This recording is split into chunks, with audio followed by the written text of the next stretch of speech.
Hey guys, and welcome to a showdown featuring myself under the guise of Maiden Lord, leading a full female Hageneth build up against the mighty warrior god Bode Bobber and his Tomb King legions. I played Bode quite a lot over the WWC, the Warhammer World Championships tournaments. He was in two of my groups and we had some absolutely fantastic games. And then we ran into each other on quick battles, and once again, it is a pretty fun showdown. So for our force, as I said, it is a full female contingent of elite warriors. We have Sisters of Slaughter dotted in amongst Witch Elves all along the front line. Looks like we have 3 of the Sisters and a little bit more of the Witch Elves, who of course are a little bit cheaper. Sisters of Slaughter, a particularly dangerous unit to rip and tear the bones of the Tomb Kings apart. Leading our force, we do have Crone Hellebron, leading her very angry ladies just behind her. She's going to be coming in with the Gaze of Cain, as well as the Witch Brew, Heroic Cannon Blow, and the Amulet of Dark Fire, giving that magic resistance. An item I normally wouldn't take, but in this matchup where you have Tomb Kings can bring Scream Skull Catapults and other such units, I certainly wanted to bring that into the fray, and of course she does come with her Blood Frenzy. For a spellcaster, we have a Sorcerer of Fire coming in with Fireball, Flaming Sword of Ruin, as well as the Piercing Bolt of Burning, a spell I don't normally bring, but at the same time can do fantastic work up against Casket of Souls and other such units. In the back here, we do have the Siren of Red Ruin, the Blood Rack Medusa, and just look at this model. Arguably the best looking model in the entire game. It is insane! The little snakes coming through the fiery eyes, and the slithering animation looks bad to the bone, but unfortunately, she's not normally considered very competitive. We are going to be bringing her today, though, trying her out up in this matchup. In this instance, we do have 2 units of Harpies as well to try and harass my opponent's back line, and likewise, my opponent has 2 units of Karen in my back line, vanguarded. As for his main force, it's going to be the typical triple Ushopti Great Bows. No Chosen of the Gods here, though, just the basic ones to do some nice long-range pressure on us. And for the front line, it is cheap and cheerful chaff. Skeleton Warriors dropped all the way along, including the Kepper Guard and a couple of units of Tomb Guard in the mix. But apart from that, all for the back lines is those basic Spearmen and a couple of units of Cavalry. And the Skeleton Horsemen really do scare me quite a lot. We have nothing to pin in enemy large entities, Cavalry and so forth. Circle charging really could be a big problem for us. My opponent also has a Tomb Prince and a very well deployed Grand Hierophant Kartep here. Hiding behind this little hovel, it's going to make him impossible to shoot with bolt throwers and other long-range weaponry, and he can shoot up and over onto my battle line. So really love the pick here. Coming in with Sandstorm, Arcane Conduit, Incantation of Protection, Curse Blades, all that good stuff. Should be a fun showdown. We're of course going to be bomb rushing the enemy as quickly as possible, diving forward through the trees, through the muddy roads, and into action. In the distance, the Karen don't really have too many good targets, but they certainly can get some rear attacks on us and do some nice damage trying to break us down. Crone Hellebron screams a bloody cry of war and charges ahead of her army. The Siren of Red Ruin also going to be lining up some shots, looking to take aim at those Tomb God, and a big beam shot comes in, killing 10 of the elite warriors with 1 shot. Really awesome work so far by the Siren, who's taking a little bit of cover behind this tree, and another big blast does indeed come in. Harpies simply floating above my enemy formation. There's no archers to take us down, so we're simply going to vibe here, give my opponent something to worry about, and also dive down when the time is right. These poor Tomb God already losing 30 of their models to the Siren of Red Ruin, and in comes the Sisters of Slaughter just to add to that pain, and Crone Hellebron all going after the Kepper Guard. My opponent, though, lovely spellcaster of the protection. Incantation of Protection, I should say, giving that 44% physical resistance, helping them survive rather nicely. We do dive down with the Harpies onto the Shopti, simply trying to buy some time, as our front line will be able to chew its way from my opponents rather quickly, or at least I hope. Son of Red Ruin is now going to start getting into the action a little bit more as the Karens start to float over. We do drop down a big fat Gaze of Cain as puffs of blood and fury rain down upon the battlefield. And these Sisters of Slaughter are really going to be getting into the zone, although that Incantation of Protection, when overcast, lasts an insane duration. And the Kepper Guard certainly managed to hold the line rather well. Some of our Harpies have been forced back at this point, as the Siren of Red Ruin is unfortunately obstructed.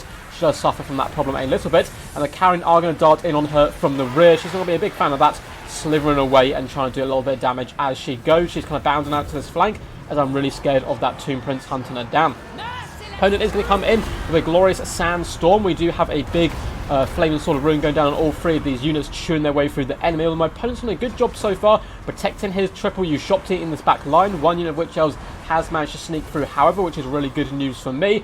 But elsewhere, we are kind of getting just stuck up against Tomb Guard and Skeleton Warriors. Despite this, we're doing some pretty nice damage.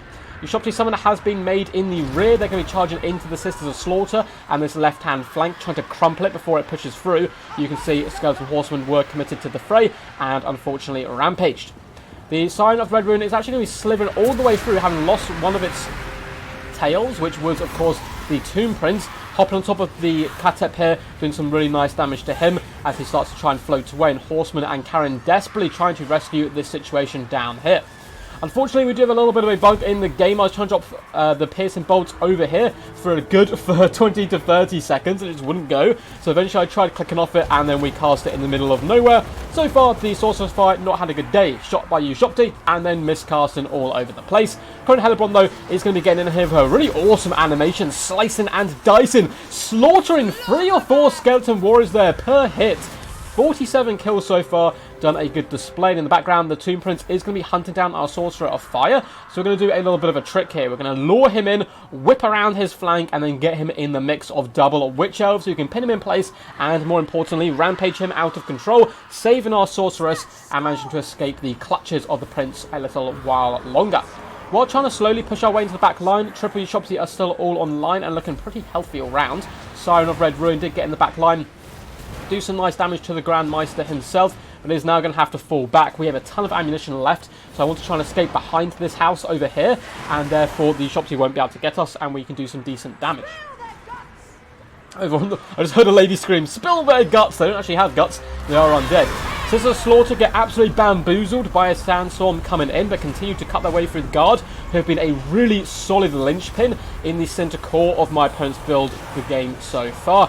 Crone Hellebron doing a decent job, though, carving their way through the front line, and we do have a nice little bit of protection now from this hovel up against the W Ushopti on the left. Sisters of Slaughter also applying pressure to them, driving them further and further away. But despite this, balance power is currently against us. The Grand Meister doing some nice burst damage on these Sisters. The Crone considers going after the Katep himself. But I was trying to drop a piercing bolt to burn in once more, but again it bugged out and wouldn't activate. I didn't want to scare him off before it came down, so we're going to have to try and recast that again in just a second. But the Crone getting in, doing the dirty. Sisters of Slaughter with their whips slapping and snapping the bones off the tomb guard here. And honestly, someone who can use a whip in combat would be terrifying to face. Trying to block it would be an absolute nightmare to deal with. It looks like the cut up in the background has popped Arcane Conduit. We're desperately trying to chase off the Ushopti. My opponent doing a good job, though, of bringing them to the different sides. So my one unit of Sister Slaughter can't finish them off for good. And it looks like finally that Piercing Bolt of Burning is going to be coming down. And it looks like he has 2,900 health. Is it going to be raining down? The Fiery Doom does appear all the way down from 2.9k to 800 health. Incantation of Protection going up slightly too late. Leadership is broken, and that is a big turning point for us. We're slowly pushing our way through the front line. Karen have been dealt with by this point. Tomb Guard are being wrapped up. The Siren, Harpies, and the Witch Elves all driving into the back line. Ushopti Great Bows are getting carved up at the moment. Those two little blades, not going to be doing too much up against them, but at the same time, if we can break their morale, make them crumble and rampage, we'll be in for a good show. And the Siren comes in with her mighty trident, doing some good damage into the rear of them, with the assistance of Crone Hellebron herself.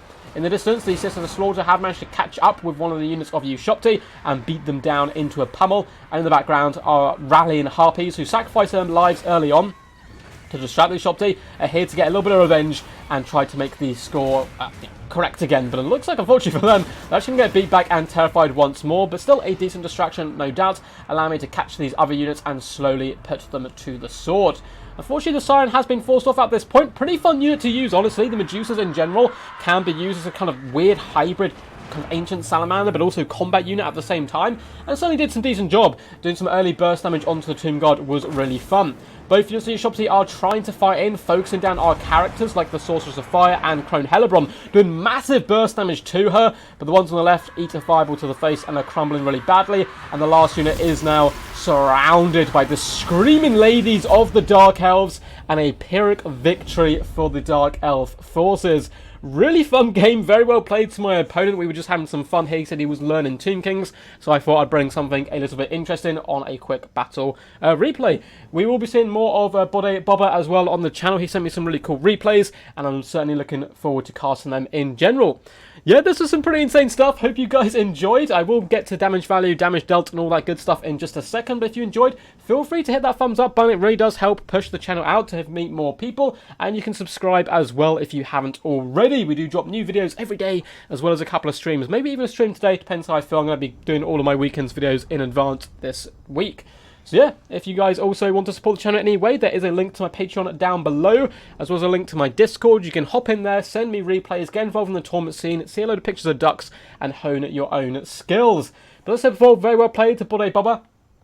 The mighty DJ himself coming in with 1.754 damage value. Awesome stuff. 12,000 damage dealt, 107 kills. A big fall in my side. And it took us a long time to finish him off and really kind of get him out of the battle. So he was able to use up a considerable amount of his ammunition and really make a big dent in my army. Unfortunately for the Tomb Prince, he didn't really have any large targets to chase down apart from the Siren. He tried his best. We then dragged him through our own troops. He got stuck up before going after the Sorceress, who once again pulled the same trick, dragged him through the Witch Elves, made him rampage, and slowly he was hacked by their cleaving knives. Skeleton Warriors across the front line did pay the price. They held for a considerably long time, and that's what they're here to do. Of course, they crumble. They're not going to run away or anything silly like that. They will hold the line and, you know, buy time for the Shopti to do some decent work. Unfortunately, the Tomb Guard on this left-hand side, though they were chevroned up twice, only got 568 damage value due to the Siren's good pressure early on. However, from some really good incantations of protection, somehow the Regiment of Renown version survived time and time again after assault. Heroes, lords, elite units, they cared not. 1.2k damage value, very impressive considering the stuff that was chucked at them. Skeleton Horseman did a decent job just trying to plug the gaps in the back line, likewise with the Carrion. The shop tier is really where he was going to win or lose it. 640 damage value on this one, 600 here, 2,161 on that last unit, really bringing the pain. As for my own forces, the mighty Crone Hellebron, I am a bit of a fan of hers. She's a really cool, fun unit to use in general, and the vortex of like blood and fire that whips around her when she does drop her Gaze of Malice just looks absolutely insane. Although she's not the most competitive pick, she can be useful in tearing down factions like Tomb Kings, who are going to have a ton of infantry. 1,000 damage value, not too shabby, still plenty left to give with just under half health left. The Sorceress of Fire really did struggle. Early on she was broken by Ushopti Fire, and also the kind of misclick with the bolts of Piercing Burning coming down from the sky, or Piercing Bolts of Burning. And but then it made up for it with that one big snap coming down and catching the enemy lord and absolutely dumpstering him. For the most part, the Witch Elves performed okay. 600 damage value here, 1,000 on this unit, get 108 kills, very nice stuff. 300 and 500 damage value, so nothing too insane. The insaneness really comes with these Sisters of Slaughter. 121, 115, 212 kills, absolute madness. 1.6k damage value. This one, 1.1 and 985, despite the fact getting so many more kills, but really being an important chaff clearer throughout. The Harpies were just a nice, cheapish distraction to float around the Shopti and annoy them. They did their job rather well. And the Siren of Red Ruin did some pretty good damage value. 1,372, 7,000 damage dealt, 43 kills. And as I said before, a really fun unit. And brilliant model. One of the really kind of outstanding models to come from the Dark Elf faction in general. Hope you guys enjoyed. Until next time, peace, peace. And as always, stay awesome.